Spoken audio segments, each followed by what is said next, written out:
If you have found this video, then I'm assuming that, like me, you have also recently lost a beloved pet, um, and you're looking for some solace or some comfort. And I lost mine 10 days ago today, and I've been thinking about what I can do with all of this incredibly horrible emotional stuff. And it sort of occurred to me that as I'm 10 days in, I could actually do a video about what the first week was like. So if it is maybe your day one, if your pet passed today or maybe yesterday, just in the recent history, then hopefully this will be of some help. I'm going to sort of break it down into 5 points and hopefully help get you through what I know is a horrible, horrible time. Honestly, I completely understand how you feel and where you're at, and what you even would have typed into YouTube, which means that you found this video, because believe me, I've been typing exactly the same things. So here we are, and I hope that I can help.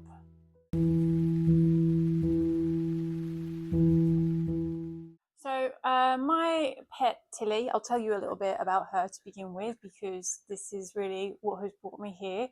Like I said, Tilly died 10 days ago. She was 17 years, well, 17 years with me. She was 18 when she passed. And she was euthanized. She had had a health decline going on for quite a while, really. She had a lot of just the old cat kind of stuff going on. She was very frail, and I came downstairs on the Saturday morning on the 13th of September, and her back legs basically weren't working anymore. She could still get up and move around a bit, but she kept falling over, she kept stumbling, and I was in bits. It was so heartbreaking to see. And as it was a Saturday, getting a vet appointment isn't always easy. So my vet is open on a Saturday, but just getting an appointment isn't easy. But I rang them and said maybe I could book an appointment for the Monday, and I would try and see if she would pick up. I think I was just hoping for a miracle. I knew, really, I did know. I definitely did know. I just couldn't quite face it there in the moment. So I booked this appointment for the Monday anyway, hoping that I could just keep her comfortable, I think, and get a bit more time with her. But within probably half an hour of making that appointment, I ended up ringing the vets back and saying that I needed someone to see her today, and told them that this this is gonna be it. I knew that it would be. I don't regret that. I definitely did. Not regret's the wrong word. I just I wish I'd had longer with her, which is crazy because I had 17 years with her. But from the moment that I saw that her back legs weren't working, I knew that I had to do something. I got her to the vets then within half an hour with my husband. And just before we left, I'll never forget him holding my shoulders and looking me in the eyes and saying, "Are you ready?" And me just saying, "Yes," because I didn't know what else to say. Of course, I wasn't ready. But it was just a case of, let's just get her to the vet. So now I know that this is going to happen. I need to go and make it happen, and I need her to be okay. I know this is the final act of kindness, and I need to implement that now. I always swore I would never be one of these pet owners, pet parents who would cling on for too long because I couldn't bear to let her go. And believe me, I know how tempting that is. But got her to the vets. Yeah, I don't think that I could have ever been prepared for what it was like feeling her pass away in my arms, because she was sitting and I had my left arm underneath her, under her tummy, and I was scratching under her chin, which is what she always liked, scratching under her chin. And the feeling of her going dead weight in it completely floored me, as in just dropped me to my knees. Um, and I was then kneeling on the floor, stroking the top of her head, and just telling her repeatedly that I loved her, I loved her, I loved her. Um, just saying, I love you so much, I love you so much, I love you so much. And I remember stroking the top of her head and looking at her eyes to see if she was still there. And I will swear for the rest of my life that I saw her eyes dilate while she was looking at me. So I would have been the last thing that she saw. I'm so sure of that. I hate the fact that the last thing she would have seen would have been me so distressed, because in my daydream of this moment, I was just smiling at her and I was just telling her, like, I'm going to see you there one day. And I was very brave and I just gazed lovingly into her eyes. And that wasn't what happened at all. Like, that, no, poor Tilly. The last thing that she would have seen would have been me just an ugly, crying, sobbing mess in front of her. I wanted to talk a bit more really about what my relationship with Tilly was like, but I don't know really what to say now that I'm here, apart from to say that I just loved her so much. I think that we don't have children, and I never called her my fur baby. I never really got on board with that. She was just my Tills. She was Tilifer. She was Tilipus. Tilly. And I feel a bit like I almost just took it for granted that she was just always going to be here. And now I can't believe that I would have been that stupid. But I did. And so, day 10 now. What was the first week like? Let's go through that.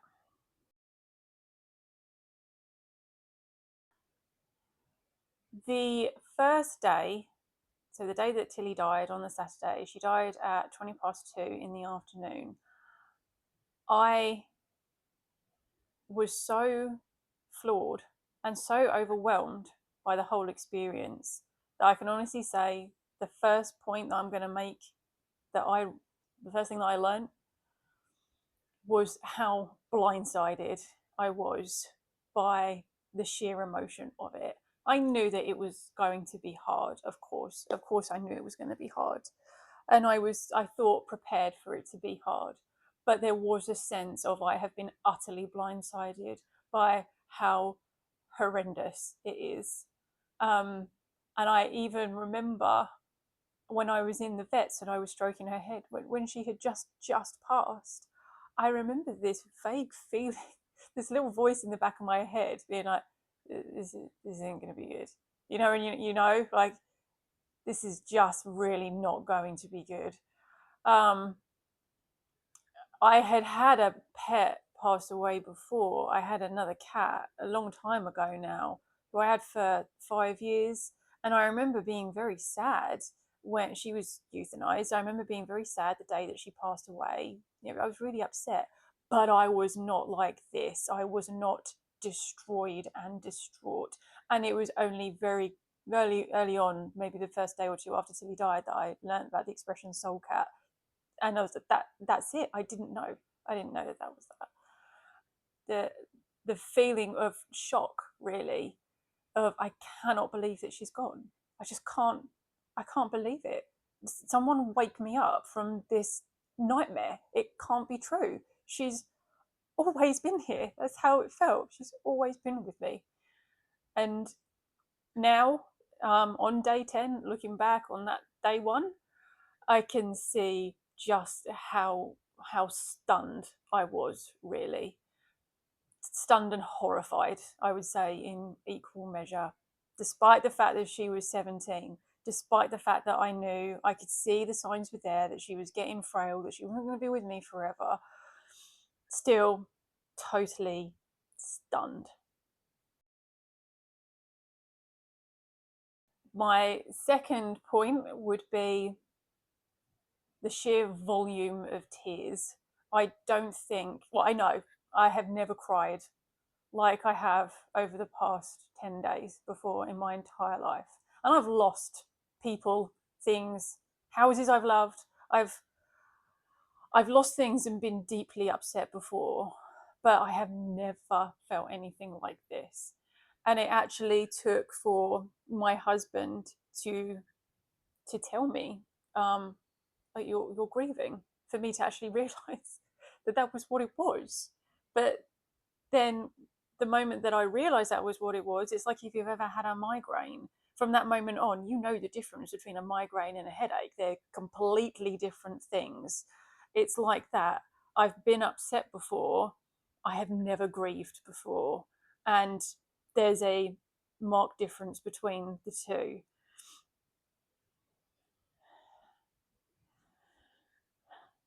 I've never before had that kind of crying where there is no relief whatsoever at the end of it, where you can just cry and cry and cry. And the only thing that stops it is a kind of exhaustion. And then it's like the moment that there's the slightest bit of energy there, then it comes back again. And I realize that this is why people talk about grief coming in waves.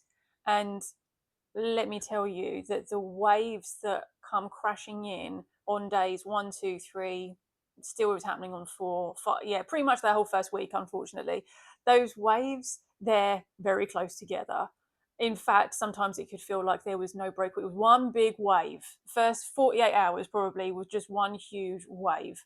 And the only thing that was happening in between, any sense of respite, and it wasn't really respite at all, was just a kind of zombie days that I would go into until the next wave came along. So if that's going on for you at the moment, then I completely empathize. And I know that you just want to go through the crying and feel a little bit better out the other side of it, because that's normally what happens. And it doesn't work like that with this. Now I can say that the reason I'm doing this today really is because there are slightly longer gaps. I don't know when the next time is going to appear, because if you're anything like me, then it's just a feeling in the base of the throat rushes up your neck, and then boom, there it is. You're sobbing again. And it's happened several times today, but there are gaps now where there weren't before. So there's hope there. Hang on in there with the crying. Just keep letting it all out. That's all that you can do. Definitely don't try to bottle any of this up. I could only think that your head would explode if you did. You just have to let it out.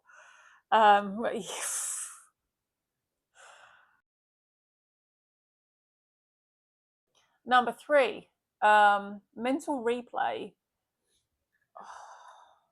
If this is happening for you at the moment, then know that this definitely has got a lot easier for me. The mental replay of the first 2 or 3 days where I kept remembering what happened in the vet's room. I could see it all clearly. It was a replay. It was on a loop. It was going round and round. I was seeing the injection. I was feeling the dead weight again. I was feeling myself go again. Um, I I couldn't stop it going round and round, and with that came the doubts and the guilt. And I can't say here on day 10 that I've entirely made my way through all of that yet, but it was definitely a lot worse then. Because with the replay, I think comes a lot of questions that, did I do it too soon? Did I do things the right way? A big one for me was, I always said that I would have Tilly euthanized at home because she hated going to the vets. I always said that I was never going to take her to the vets to be euthanized. And then in the end, I did. And I think I really hate thinking that her last moments on earth were full of fear. That absolutely breaks my heart, and that makes me feel dreadful. It makes me feel awful.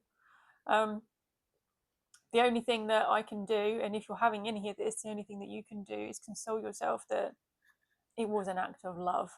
Um, it was um, it was exactly the right thing to do, and I know that up here. I just don't know it in here yet. That part hasn't quite caught up. The replay, I think, starts to ease off a little bit probably after about 5 days. I wasn't replaying as constantly. There wasn't this sort of I can't stop the loop feeling. That definitely ebbed away. It still happens now. I've still had some of those loops today. I don't imagine any of this is just going to be magically gone over the next few days or even weeks. But I have definitely noticed some progression here at day 10, which is, again, why I'm here making this video. Yeah, the loops. The loops aren't fun. Number 4, the bizarre things that I found myself doing. over the first few days. I mean, I'm still doing a lot of these now, and I have started to refer to them as my buffers. These are the things that buffer my grief a little bit. So I learned very, very early on that returning to this cold, quiet, Tillyless house was very unbearable. I would just burst into tears the moment I came through the door, sometimes before I'd even come through the door. You know, I used to come home and go straight to see Tilly. I mean, still shoes on, coat on, everything, straight to go and see Tilly. Then I'd go and take my coat and shoes off and stuff. So now coming home and it's just completely still. I mean, Tilly wasn't a very noisy cat and she was very sleepy by the end of it. So it's not like, you know, I'm missing coming home to a party or anything. But I found it so horrendous that I have started leaving the TV on. So when I come home, there's some noise. I still put water down for her. I have basically made her a shrine. I didn't intend for it to be a shrine, but I ended up gathering all of these things of hers together into one place. And then people sent me flowers and I lit candles around it, and boom, you have a shrine. My dad said to me the other day, what are you planning to do with her shrine? And it kind of freaked me out because I was like, I don't know. I don't know what I'm going to do with her shrine. I suppose that one day I'm going to have to get rid of it and do something else. I don't know. If you're doing the same thing as well, I would say that that's a non-question. Just don't worry about it for now. You're in the shrine place. You're in your crazy shrine days. Maybe you'll be in your shrine days with your cat or dog or whoever your loved one was for the next year, the next 10 years. It doesn't matter. You're just doing what you got to do to get by. On my first day home alone, when my husband had gone out to work, I did find myself on my hands and knees crying that hysterical sort of go nowhere, feel no better, endless cry, and scraping up all of Tilly's fur that had been left on the back doormat. That was where she used to sleep. But she had a blanket there. It's this blanket. This is Tilly's blanket. But her blanket was on the back doormat, and it still just about smells of her. But just so you know, if your pet has left their smell on something, I don't know how long that stays for, because day 10, definitely a lot of her smell has gone from this, which is not nice. But yeah, I found myself kneeling on the back doormat, scraping up all of her fur into the palm of my hand and crying and putting it in a little pot, even though I'm getting some of her fur back from the vet, because that's the thing they do, along with some paw prints. When I pick up her ashes, then I get some fur, some paw prints, and her ashes. And yeah, I remember this moment of being on the floor, scraping up the fur into my hands, and I was looking, desperately looking for one of her claws. You know, when they need and they claw and things, and I was forever finding Tilly bits of shredded claw or hair lying around, and I would just be throwing them away. If anything, I was probably complaining about them at the time, and you end up just kicking yourself for this. I was thinking about her brush. I mean, you know, Tilly molted constantly, and I brushed her a lot. And I used to say to Charles, my husband, like, look at this huge handful of hair that I've got off of Tilly. Like, oh God, I'd give anything now to have that back.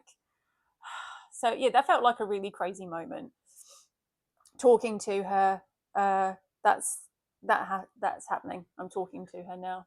Specifically, one photo that I've got where I feel like she's looking back at me in this photo. I haven't had any of the like phantom meows yet. I kind of expect them because I used to have them all the time when she was alive. So it seems like I definitely will now. Uh, but I feel like we probably all descend into a little bit of our own individual, unique Looney Tunes, because that's just part of how we cope. But if you're used to being someone whose mental health is normally pretty good, and mine was fine. Like 11 days ago, I was not this person 11 days ago. I really wasn't. I voice noted one of my friends 11 on the Friday 11 days ago. I voice noted my friend and was just saying about how fine and great everything was, and then bam, the next day happened. It's just so weird.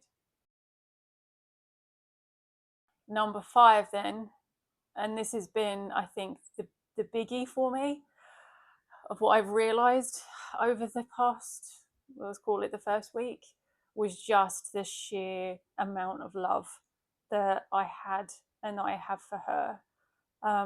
That's what all of this really comes down to.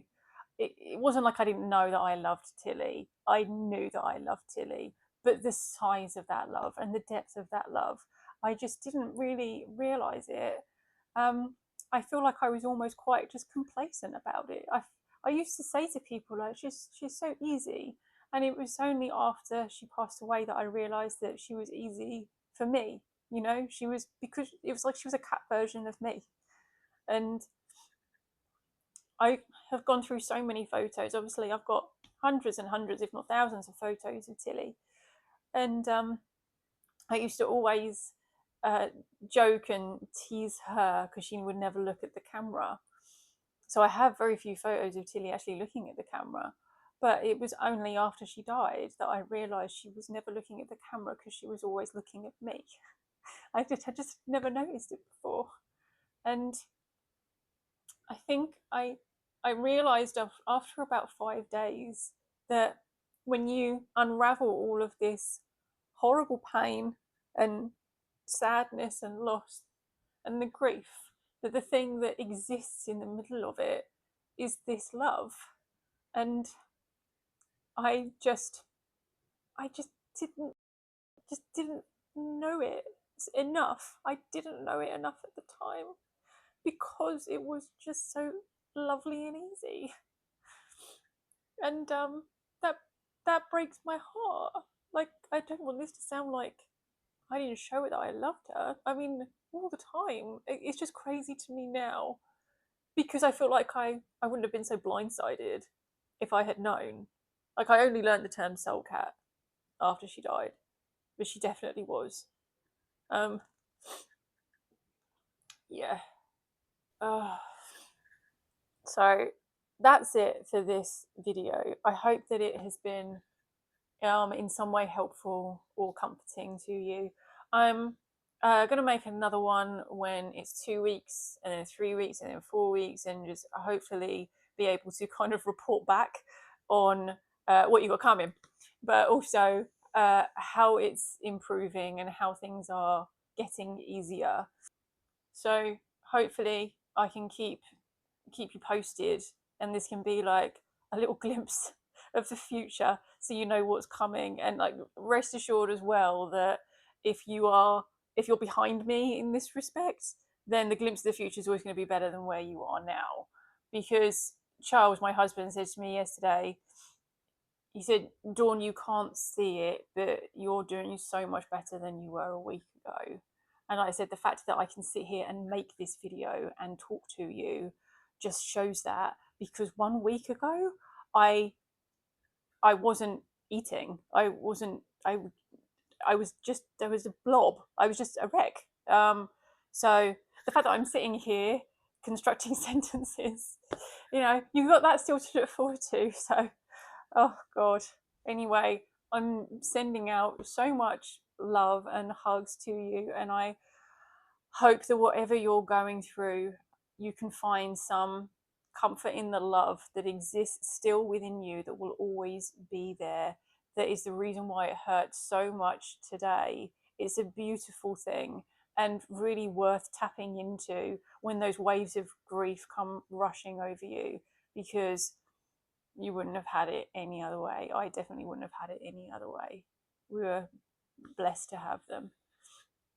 Okay, take care, and I'll see you again soon.